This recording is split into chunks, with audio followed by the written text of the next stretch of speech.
कभी कभी यह देश के भैया पढ़ेगा संविधान, पढ़ेगा संविधान।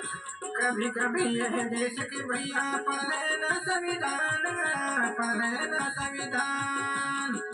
न मनो कमजोर रे भैया, न मनो, न मनो कमजोर रे भैया, न मनो रे जान। संविधान महासम्मान महासंहारी, अभिमान मन मन महासंहारी।